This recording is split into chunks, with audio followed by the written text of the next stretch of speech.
Welcome to Live Daf, your online Daf Yomi Shir.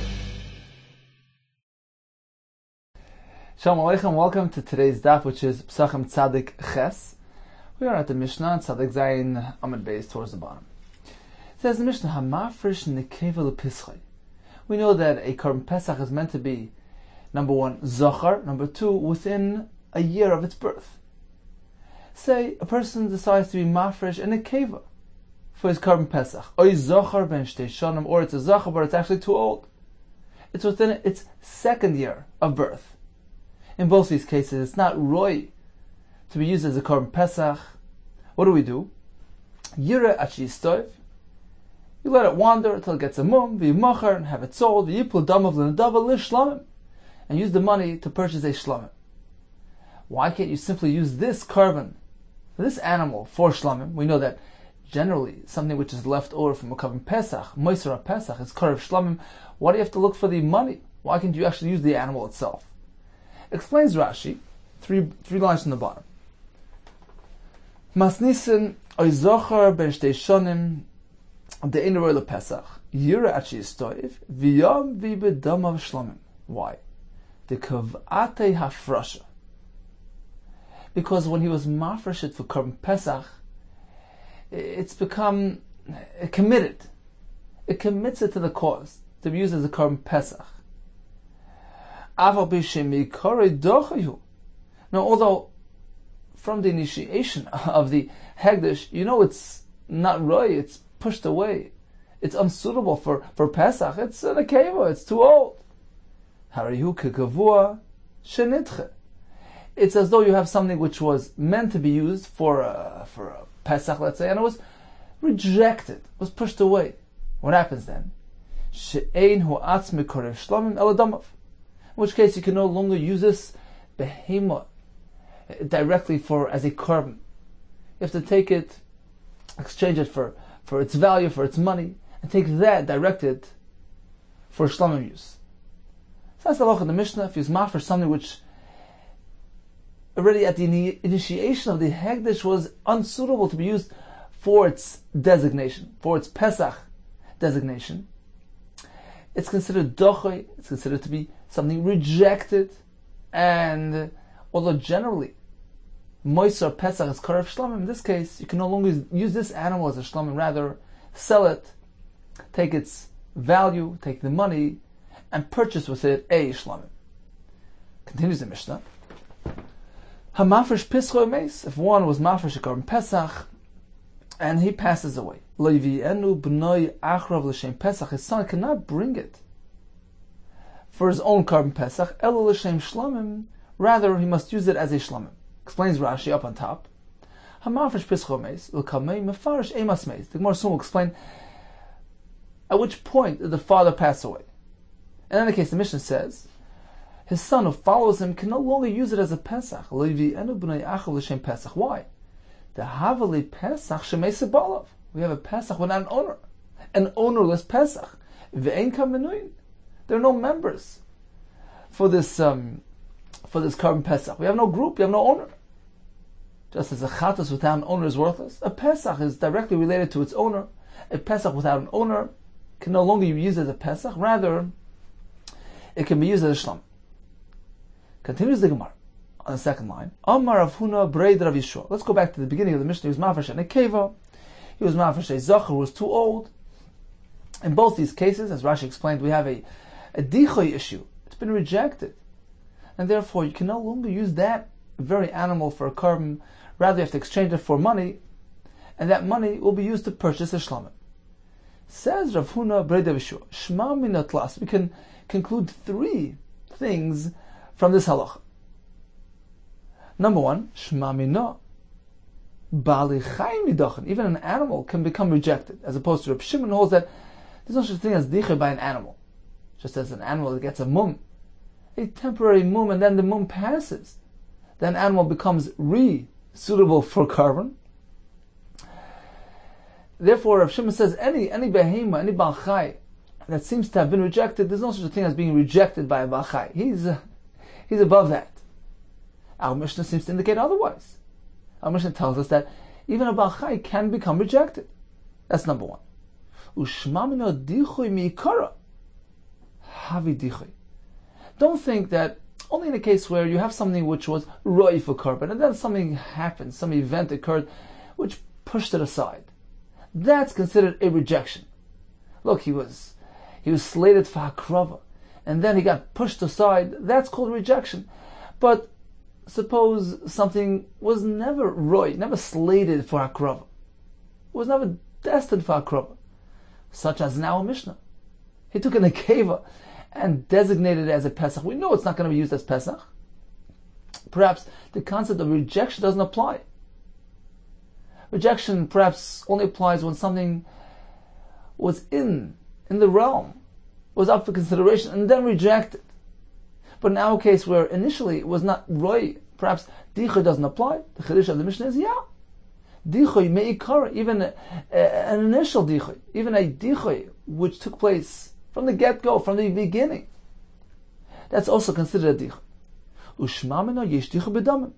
Another chiddush we learn from our Mishnah is that the concept of dichoy doesn't just apply in the case where you had a behema which was meant to fulfill its designation, meant to be used as designated. But in our case, in our Mishnah, it was mavash and a keva for Pesach. And the keva cannot be used for Pesach. At most, it can be diverted for shlamim. That's what the Gemara means. Bedam, yesh dichu bedamim. Damim means for its value. It couldn't have been actually used for its stated purpose, for Pesach use. Rather, it had to be diverted. Its value, so to speak, had to be diverted for shlamim. Even in that case, we see from our Mishnah the concept of dichoy applies. Don't think it only applies when you have something of high value, a korban which is meant to be used as designated. Legufay, a Pesach for Pesach, a shlamim for shlamim. But that gets rejected, perhaps that's called dichoy. But in a case where it was never meant to be used as designated, at most it would have been diverted for shlamim. Perhaps dichoy doesn't apply there. If it can't be used for Pesach, use it for shlamim. The fact that you can't use it for Pesach makes it rejected. It was never meant for Pesach. Chiddush is no, even in this case, since he was mafreshed for Pesach and it cannot be used for Pesach, that's considered a rejection. And therefore the Mishnah says, the behema is no longer roi to be used on its own, rather it must be sold, exchanged for money, the money used for shlamim. Hamafresh pischei v'chulu tan rabban. We have a brisa which elaborates on the second part of our Mishnah. Hamafresh is pischei meis. If one was mafresh his korban Pesach, then passes away. Says the brisa, Im b'noi memuna imai. If he has a son who happened to join him in the Pesach membership, he was part of the group, yivienu l'shem Pesach, then that son can actually follow through, bring this animal as his Pesach, because he's a member of this Pesach. Im b'noi memuna imai. What if his son was not a member together with the father on this korban Pesach? Yivienu l'shem shlamim. Then he can no longer bring it as a Pesach because this Pesach has no owner. Rather, it can be used as a shlamim. L'shisha aser on the 16th day of Nisan. First day Chol HaMoed, you can't bring it on Yom Tov. L'yudvav in, you can only bring it on the 16th. L'tasvav loy, but on the 15th, which happens to be Yom Tov, because this brisa holds, Nedarim unedavos ain't craven by Yom Tov. Something which is not a obligatory korban, it's a neder and a like a shlamim, that can't be brought on Yom Tov. So that's the end of the brisa, which the Gemara will elaborate on. What exactly the brisa mean? If a son was a member, he can bring it as a Pesach. If he was a non-member, bring it as a shlam. When did the father pass away? The mishav emas. When did the father die? If we're speaking that he passed away before Chatzois Erev Pesach. How does the brisa say that b'noi memuna imai yivienu l'shem Pesach? If a son is a member, he can use it as a Pesach. How can that happen? Hachala aninus ilove mikara. If his father died before Chatzois, come Chatzois, the son was already in a state of aninus. Now we learned earlier in the Masechta, you can include an oinen as a member of a group bringing the Korban Pesach, but you cannot bring a Pesach solely for the oinen. He can't be the sole owner. We're concerned that he might get preoccupied with the mace, doing the kfur, become tummy, in which case the Pesach will be left without an owner and become puzzle. In our case, that the father passed away before Chatzos. When Chatzos arrives, Chatzos is the Hascholas Zman Shchitas Pesach. When Chatzos arrives, and the Zman Chiv of Pesach arrives, this fellow is already in a state of Aninas. You can't bring a Korban Pesach solely for him. You can't do that. If he's the sole owner, he can't bring this Pesach. The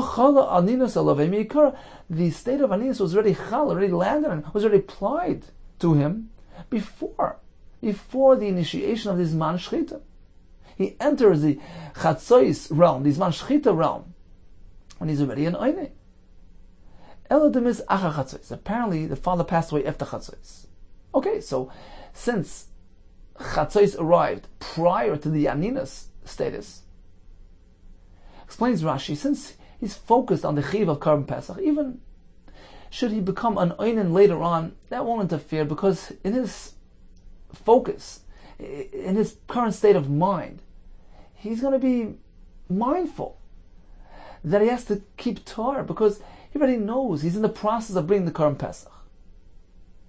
So since Chatzos arrives it preceded the Aninas, if he's a member of this Korban, he can bring it as his own Pesach. The Brisa continued, let's analyze the second part of the Brisa. If the son is a non-member, you can't bring it as a Pesach. It's not your Pesach. It's his father's Pesach. Rather, you can use it as a Shlomim. How could that work? This animal has been rejected from his Be'ach use. Why? Because we're speaking that the father passed away after Chatzos, right? Has to be speaking in such a case. So at the point of Chatzos, which is the commencement of Zman Shchita, that's when the time of Shchita begins. This Korban was slated for Pesach use. Right? The father was still around. It was committed for Pesach use. Now the father passes away. That creates a dichoy, a rejection on this animal. It was meant for Pesach, now it can't be used for Pesach. That's considered a dichoy.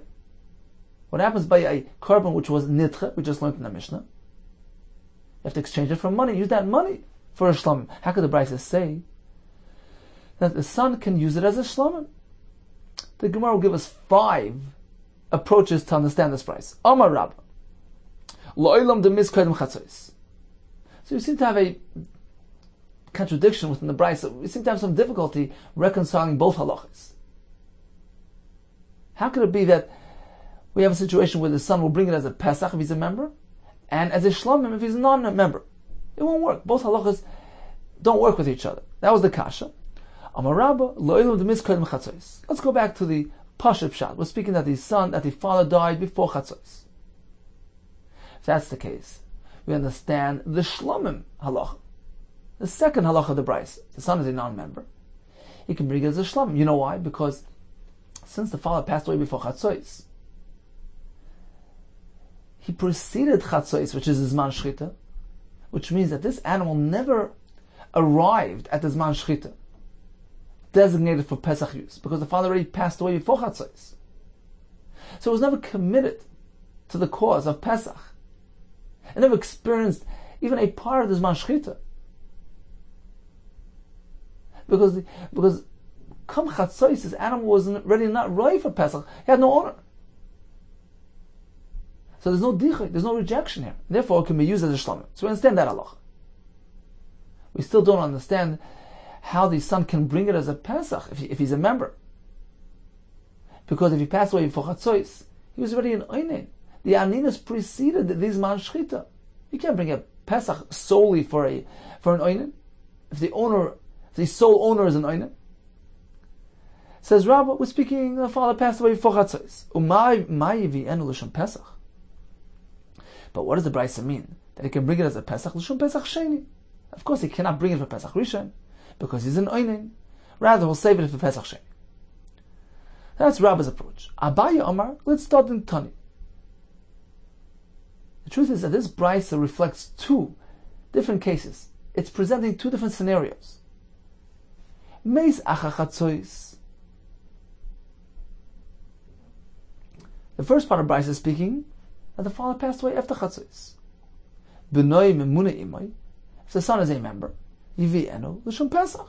He can bring it as a Pesach, because if he passed away only after Chatzos, the Zman Shchita precedes the Aninas, in which case he's careful, he's mindful of the fact that he's about to bring a carbon. He won't become tummy. Even if he's the sole owner, he can have his own Pesach. That's the first part of the Brisa. The father was made after Chatzos. The Brisa continues. Meis koidem Chatzos, but if the father passed away before Chatzos, ein b'nai memuna imay yivi'enu l'shum shlamim. In this case, if the son is a non-member, you can't bring it as a Pesach, but rather you can bring it as a shlamim. And there's no rejection here, because the Misa preceded Chatzos. This animal was never slated for Pesach use, because by the time Chatzos arrived, he had no owner. And that's what the Brisa means. In this case, the son can bring it as a shlamim. So according to Abaye, this Brisa really contains two different halachas, two different cases. In the first, the father passed away after Chatzos. The son was already chayiv in Korban Pesach prior to the Aninas situation arising. Therefore, if he's a member of this Korban, he can bring it as a Pesach. In the second case of the Brisa, the Misa was before Chatzos. This animal was never really roi for Pesach, because come Chatzos, he had no owner. Therefore, the son is a non-member, he can bring it as a shlamim. Rav Shravya Amar, lo'ilum de mis acha Chatzos. We're speaking that the father was made after Chatzos. Therefore, the Brisa says, if the son is a member on this carbon, he can use it as his Pesach, because Chatzos preceded the Aninas. As we explained earlier, he'll be mindful to remain Batar. What about the other halacha of the Brisa? If the son is not a member of this carbon Pesach, he can use it as a shlamim. What happened to Dichui? If the father only passed away after Chatzos, doesn't that mean that the carbon was already committed, was already designated for Pesach use? At the point of Chatzos onward, he already had that designation.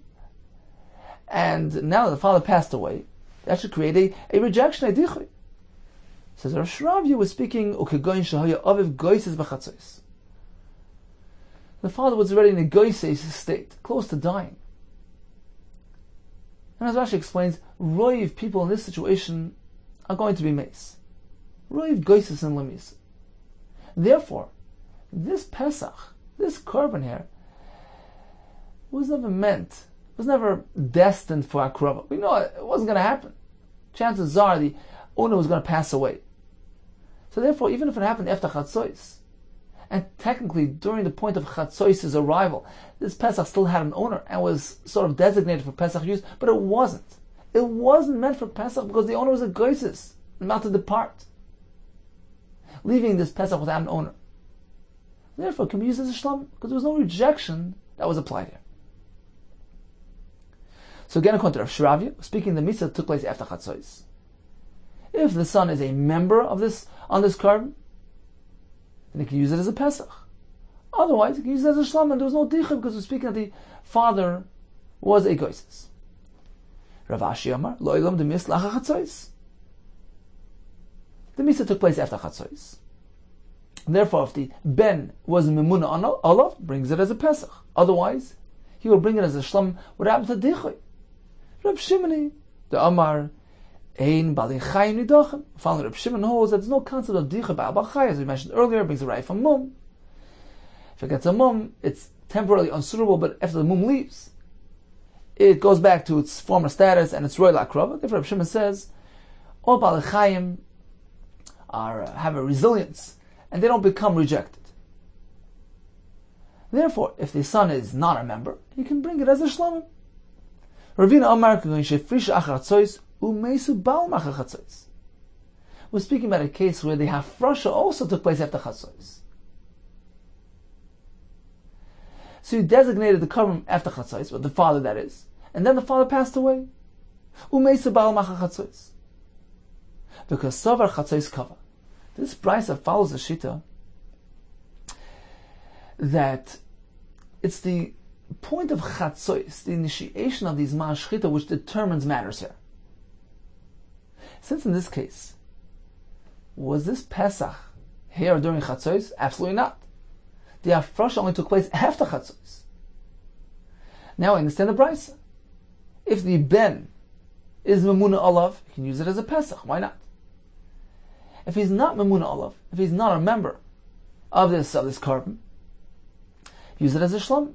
What happened to rejection? What happened to Dichui? There was no Dichui, says Ravina. Because at the point of Chatzos, this behemoth was not yet even designated for Pesach use. The Hafrasha only took place after Chatzos. And since he missed the kickoff period of the Zman Shchita, he's lacking that true commitment, so to speak, to the cause. To the point that even if he becomes unsuitable at a later point during this day, such as when the owner dies, it's not considered a rejection because he wasn't fully committed to be rejected. The rejection is in proportion to your commitment and to your availability. In this case, since he wasn't available at the beginning of his Zman Shchita, it's not really considered a full commitment. Therefore, if at a later point it becomes unavailable, not Roif Akrova, that doesn't create a Dichoy, and therefore the Brisa says it can be used, even the animal itself can be used as a Shlamet. So in summary, we had a Mishnah. If someone is mafresh, a behemoth which was not roy for the Pesach, an ekeva, or too old, says the Mishnah, a dichoy takes place, and only the money received in exchange for this carbon can be used for a shlama. Rav Huna Beit Yeshua tells us, we conclude three things from this Mishnah. Number one, even a Baal Chai can have dichoy. Even a dichoy meikara is considered a dichoy. And even dichoy b'domim is a dichoy, something which was never meant to be used as is. That animal also, that hegdish applied to that animal can create a dichoy. We proceeded with the Brisa, which elaborated on the second part of the Mishnah. If somebody was mafresh his Pesach and passes away, says the Brisa, if his son was memuna, was counted into this Pesach, then he could bring it as a Pesach. If you're not counted in, he can bring it as a shlam. We had some difficulty understanding this Brisa. What are we speaking about? When did the father die? Before, after Chatzos? We had 5 pshat. According to Rabbah, the father was maced before Chatzos. In that case, the Aninas arrives before the Zman Shchita. How can you bring the Pesach for the sake of an owner who's an Oine? So Rabbah was speaking about Pesach Sheni. Abai explained like this. The Brisa here is discussing 2 separate cases.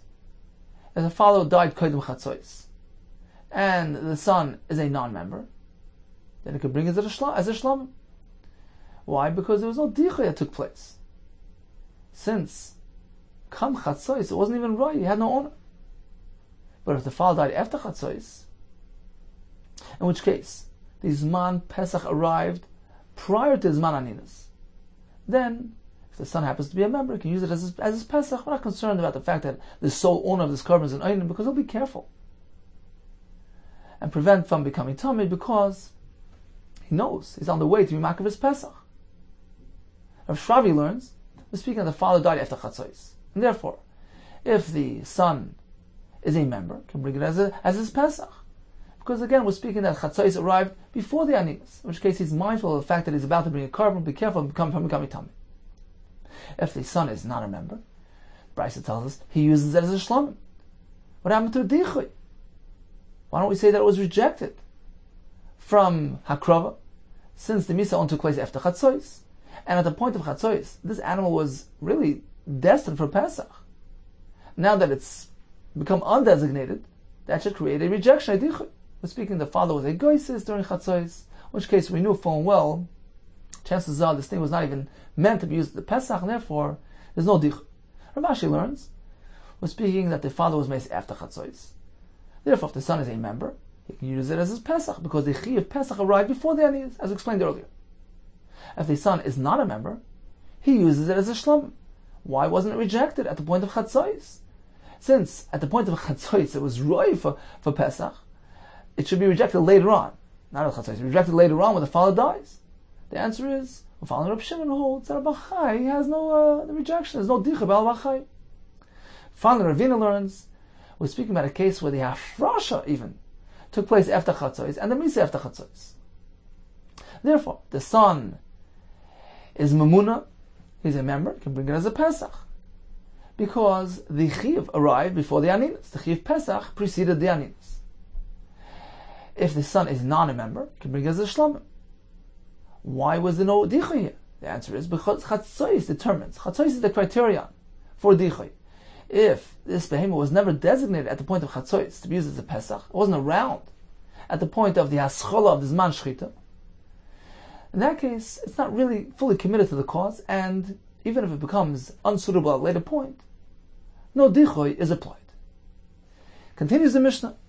Ha-Pesach shenis'ar b'zvach. Suppose we have a carbon Pesach that got mixed in with other carbonis. You have a Pesach with an oila, with an asham, that got mixed all together. You don't know who's who. Now, one of them was worth more than the others. One of them was worth a sela, the other one's half a sela.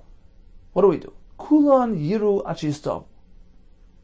All three animals are left to wander till they get a mum, v'yimachru, and then they're sold. V'yavi b'dmei hayafa shebehen. Now you have to go ahead, get 3 sela coins, because you don't know which one was the behemoth of higher value. So in order to cover for all possibilities, you have to go ahead and bring 3 sela coins. V'yavi b'dmei hayafa shebehen. Dmei hayafa shebehen means the amount of money which is equal to the highest value behemoth of highest worth. You take that money and purchase with it. V'yavi means you purchase with that high amount. You use it to purchase an animal for the sake of an asham. And you do the same with the oila, the same with the chatas. So basically he's going to lose money. Because only one of these 3 are really worth a sela. The other ones are worth only half. But since he doesn't know which one is the sela, you have to cover all bases. Make sure that you're fully covered. And therefore you take 3 sela coins. So the first one you say, well, if wherever the Pesach is, I want it to become the Kedusha to be transferred on the sela. You take this coin and you purchase a high value animal for the sake of Pesach. You take this next coin, you say, wherever the oila is, I want to be paid on this coin. And you purchase an animal for the sake of oila. Do the same with the asham. This way you know you're all covered. This fellow will lose the leftover. Any extra that he has to lay out, it's his loss. So that's the first case in the Mishnah. This Arav b'B'chayros. Suppose the Pesach got mixed into a B'chayr. What's unique about a B'chayr? Rashi explains that the Hakrava of Pesach and B'chayr are identical. They both have the same type of matan dam on the mizbeach, etc. So what do you do now? So now in a way it's easier. Reb Shimon Omer, very simple. If the Pesach was owned by a group of Kehanim, a B'chor can only be eaten by Kehanim. So if the group owning this Pesach was made of Kehanim, then there's no problem. Let them eat both animals. Treat them both as a Pesach and have them both Pesach at night. There's no. It's a simple solution. Says the Gemara, but there is a problem. Why? Because Pesach has a very limited Zman Achila. Only that first night. B'chor can be eaten for 2 days and a night. He's going to bring kachim. He's going to bring the b'chor to Beis Apsul to become possible, have it burnt prematurely, because there's a good chance that some of the b'chor meat will be left over past tonight.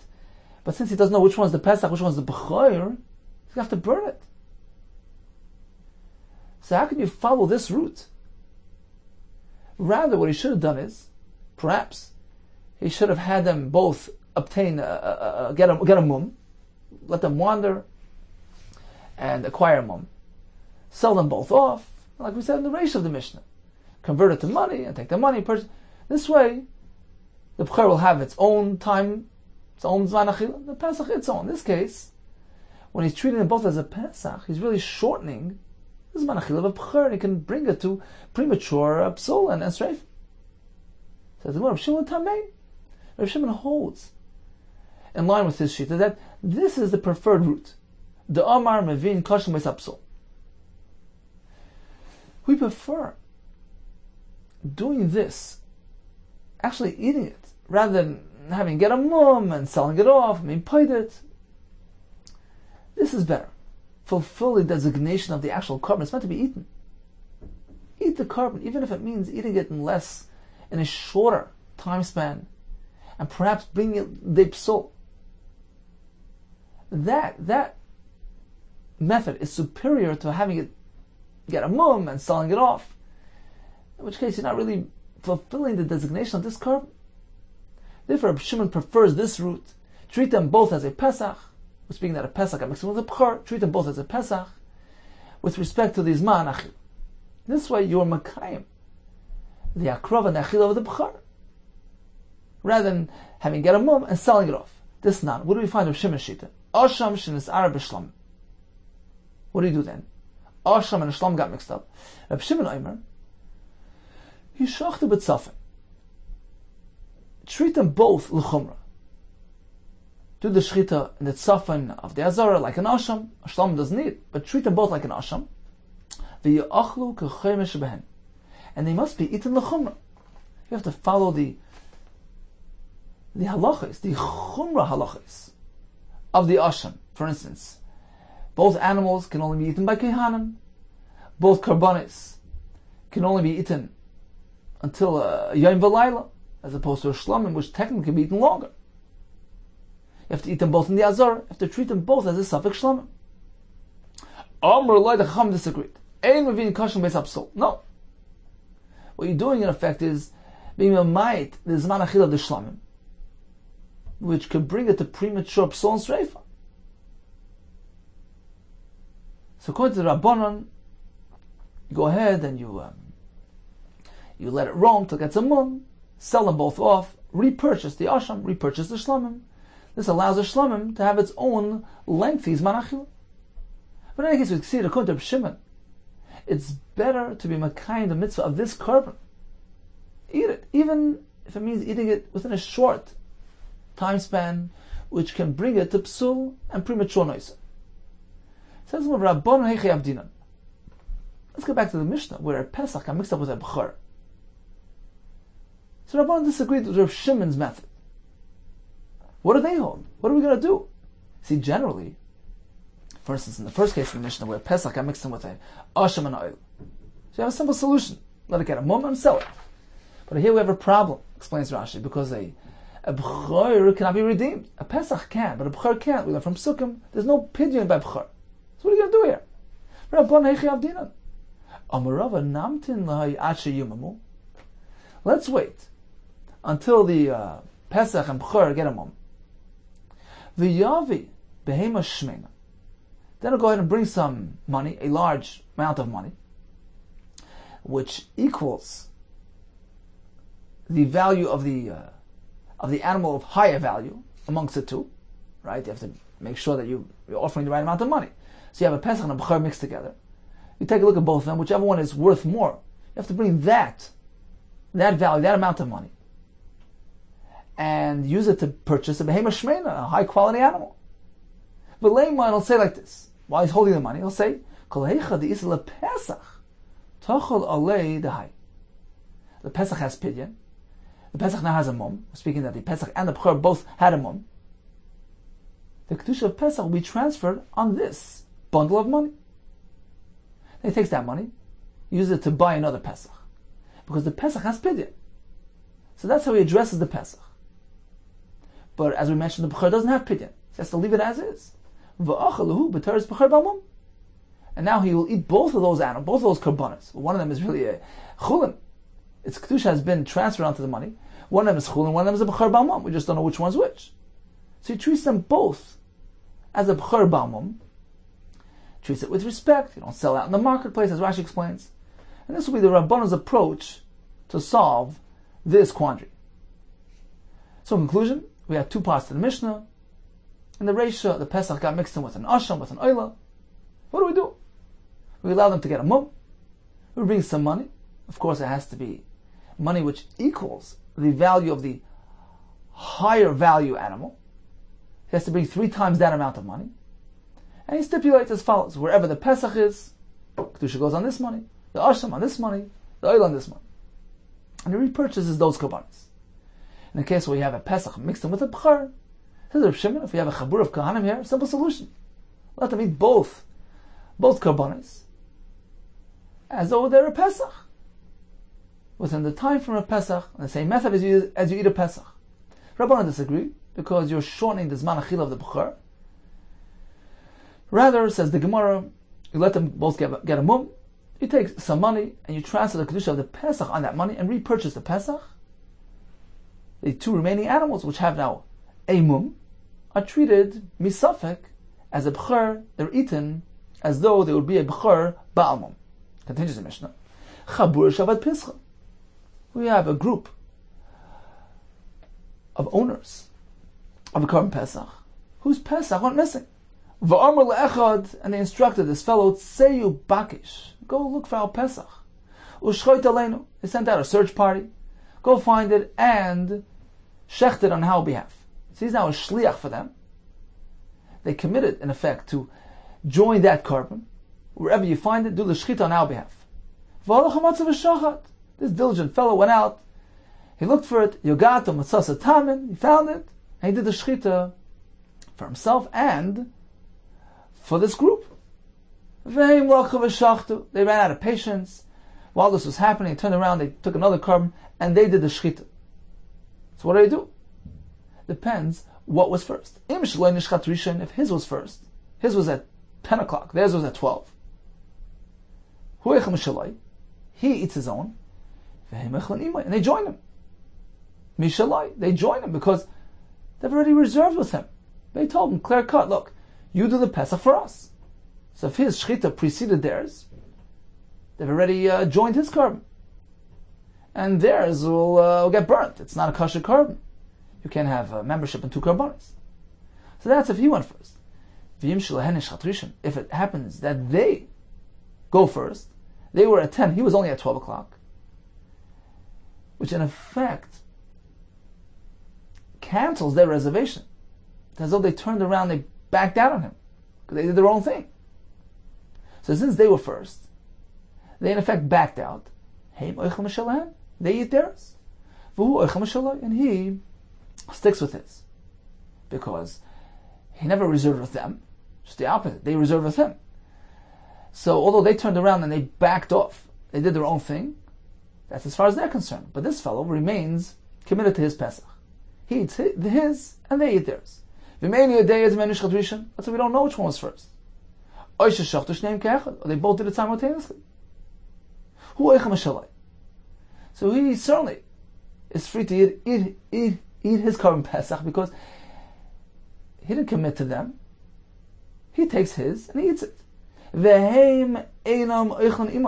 they can't join him because perhaps theirs preceded his, in which case they've backed off from his. They've detached themselves from his korban. So they can't join him. On the other hand, they don't know which one was first. It's a suffix. So they're neither here nor there. Theirs gets burnt. They're part of Pesach Sheni because we don't know which one was first. But really, they were Yotzei. How are they Yotzei?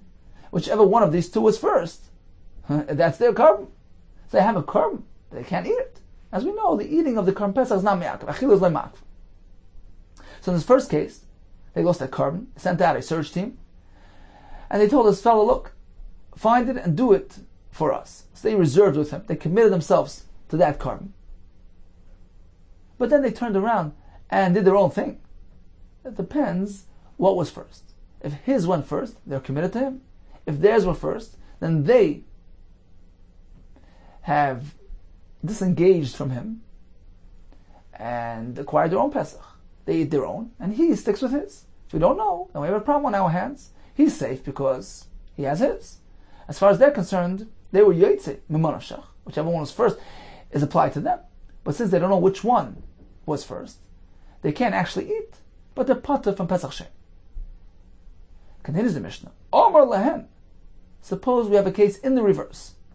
He turned to them and he said, he's going to look for their carbon. He said, look, if things get delayed, I come back too late, you see I'm delaying, please go out and take another carbon and include me in that carbon. So in this case, he committed to them. He reserved with them. But he went out and he found their carbon and he did shchita. And they ran out of time. They took their own carbon, they did shchita. So it's the same halacha as in the Reisha, but the other way around. If theirs went first, they ate theirs. And he joins them because he had already reserved with them. If his went first, then in effect, although he committed to be with them, but he backed off, he disengaged by the very fact that he did shchita on his own. So since his went first, he eats his. But they stick with theirs because they never reserved with him. Suppose we don't know which one was first. Or they both took place at the same time. They stick to theirs. Why? Because they never reserved with him. They never told him to shchita for them. Therefore, they stick to theirs. But he can't join them. But he doesn't know which Pesach he's joining. Was his shchita first, in which case he has his own? Or was theirs first, in which case he's part of their group? Therefore, he can't eat nor here nor there. His carbon gets burnt. Upata. Malas Pesach Sheni, but he's part of Pesach Sheni. Because once again, something he has. One of these two was first, in which case that one was applied to him. But since he practically doesn't know which one it is, he can't actually eat, but he's part of Pesach Sheni. In the third case, we have Amar Lehen of Amar Lai. They both committed to each other. Prior to sending him out, they said, look, if you find that lost carbon, do the shchita for us. We're joining you. But he turned around to them as well, and he said, look, if I delay, do the shchita for me. So they both reserved with each other. He found, and he shechted. They turned around and took another animal, and they shechted. What happens now? They'll all eat the first carbon. Because they committed to the first carbon. So if he did the shechita first, they're included in his. If they did first, he's included in them. Suppose we don't know which one was first. They both get burnt. But they were both mekayim the mitzvah. Whichever one was first, Hashem knows which one it was. That one is applied to both, to the individual and the group. Lo yomer lan v'lo yomer lo. We have a fourth case. Nobody reserved with each other. Nobody committed to each other. He didn't tell them to do shchita for him. They didn't tell him. So he went out and found the carbon, did the shchita. They turned around, did shchita. They're not responsible for each other. Which means to say that in effect, he uses his carbon and they eat from theirs, regardless of which one was first, which one was second. So in summary, we have a lost carbon Pesach with a third search party. We have four cases. If they committed to his carbon, go and do the shchita for us. If his was first, they join him. If he committed to them, and theirs was first, he joins them. If they both committed to each other, then they both join the first one. If nobody committed to each other, then each one does his own thing. They all go their separate ways. Continues the Mishnah. Suppose we have two chaburos, each one had their own Pesach. Problem was that the Pesachim got mixed up. We don't know which one belongs to whom. Now, as Rashi explains, why can't we just do a simple thing? Let them all back away from their carbon, wherever that carbon is, and reacquire one of these two carbonis. Says Rashi, because you cannot leave the Pesach at any given moment without an owner. A Pesach without an owner is possible. So you must come up with a solution, a creative solution to this dilemma. On the one hand, you want to realign the owners with their carbon. At the same time, you want to have the Pesach retain one of its owners. It can never be ownerless at any point in time. So how do you proceed? Says the Mishnah, you go like this. Elu moishchana echad. This group takes hold of one of the animals, one of the karbanis. They don't know if it's theirs or belongs to the other group. They take one of the two. Ve'elu moishchana echad, and the other group takes a hold of one of the karbanis. And they proceed as follows. Echad me'elu bala etzel elu. A member of this group will now join the other group. Ve'echad me'elu bala etzel elu. A member of the second group will now join the first group. So they swap a member amongst themselves. Now we have two groups. In each group, we have mostly veterans and one newcomer. And this is what they tell them. The veterans in the group turn to the newcomer. And they say like this. We don't know who's the rightful owner of this carbon. If this carbon really belongs to us, then join us. You're invited to join us. Right now you're going to back off, disengage from yours, which is sitting on the other side of the room. You're joining us. But if this Pesach so happens to be yours, because we took the wrong one, it belonged to the other group from which you have just arrived. Right now we're backing away from ours. And we're joining you on your carbon. So either way, this group, the veterans and the guests, are now rightful owners of this carbon. Now, keep in mind, even when they backed away from theirs, they said, well, if this is yours, we're backing away from ours. We're pulling off from our carbon. We're going to join yours. At that moment, the Pesach was not left ownerless without a bailam. Why? Let's keep in mind, there's somebody missing from this group. He went over to the other group, and he is still holding on to the carbon. They backed away from their carbon and joined his. But the member of their group, which had gone over to the other side of the room, at the current moment is still going to be the owner of that carbon. So the carbon was never left without a bailam. This way you sidestep that concern. So this group will turn to their member, their new member, their guest, and make this tonight, make this condition. If it's ours, you're joining us. If it's yours, we're joining you. And the other group will do the same. This way we now realigned all the chaburis with their karbanis. Every group has its own carbon, which is rightfully theirs. They can proceed and be makriv. Continues the Mishnah. V'chein chamish chaburis shel chamisha chamisha. The same concept would be applied to 5 chaburis, who each one had their own carbon Pesach, and their karbanis got mixed up. You have 5 chaburis shel chamisha chamisha, each one consisting of 5 members. V'shel asara asara, or each one had 10 members. How do they proceed? How do they realign their membership? They go like this. We take one person from each of these 5. Let's say we have 5 groups of people. In each group we have 5 members. We take one individual from each one of those 5 groups and form them into a new group. We repeat the process again. We take one person from each of those 5 groups and form them into a new group. We repeat this process 5 times until we have 5 new groups. Each one of these newly formed chaburis will take one of the animals. Now, since in this new group we have all those 5 former groups represented, then you are certain that this behemoth is owned by one of those 5 people. It belonged to one of those 5 groups, which are all represented in this new group. Right? This new group consists of one member from each of those former 5 groups. So each one of these new groups will grab a behemoth. And they follow the same formula we mentioned earlier. They all turn to him and they say, look, if this is yours, we're joining you. If this is ours, you're joining us. They repeat this process. Each group repeats it 5 times. And all the groups do likewise. This way, we know with certainty that they realign their membership. This new group is now considered the rightful owner. All the members in this group are now rightful owners of this carbon Pesach, and they can have it. Proceeds the Mishnah. Shnaim shenisar b'peschein. You have 2 individuals, sole owners of their carbon. Reuben owned the carbon, Shimon owned the carbon, and their Pesachim got mixed up. Now we have a problem, because Reuben can't just back away from his and join the other one, because he's going to leave his carbon without an owner.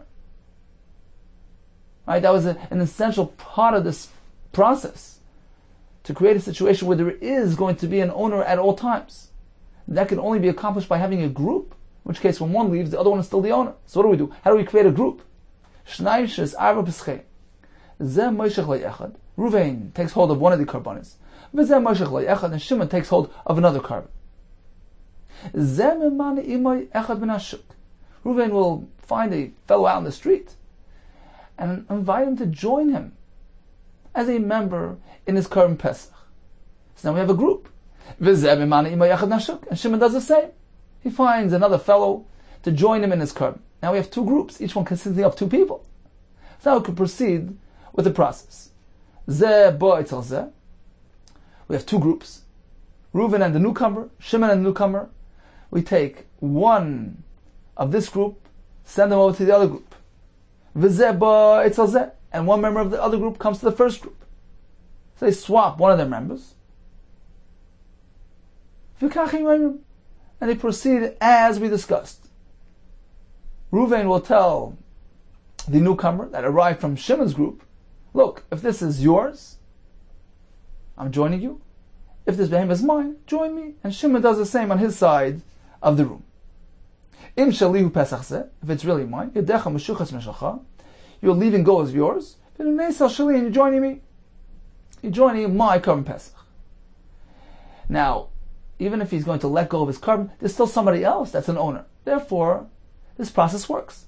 If this Pesach is really yours, because I chose the wrong one initially, I chose Shimon's carbon, and you are really a member of Shimon's carbon, you came over from Shimon. If it's yours, I'm backing off from my carbon, and I'm joining yours. So now we have two groups, each one consisting of two members, and they're right now the rightful owners of their carbon Pesach. So in conclusion, we have three cases in the Mishnah: two groups who mixed up their Pesachim, 5 groups, or 2 individuals. Tanu Rabban, let's go back to the beginning of the Mishnah. A Chabur lost its Pesach, they sent out a scout. They told him, do the Shechita for us. He turned to them, do the Shechita for me. Omar Lehen, he told them, V'amar Loi, and they told him, Oichel Min Harishain, they all have to take part in the first carbon Pesach. And the other one goes l'sreifa, because they committed to each other. What about in the case where nobody spoke anything? V'loi Omar Lehen, he didn't tell them anything. V'loi Omar Loi, they didn't reserve with him. They're not accountable for each other. Each one takes part in his carbon Pesach. There's no confusion. There's no burning. From here the Chacham concluded, Yafa shtika l'Chacham. For Chacham, shtika is preferred. We see the fact that they remained silent. It actually benefited them. It avoided confusion. Certainly for foolish people, shtika is recommended.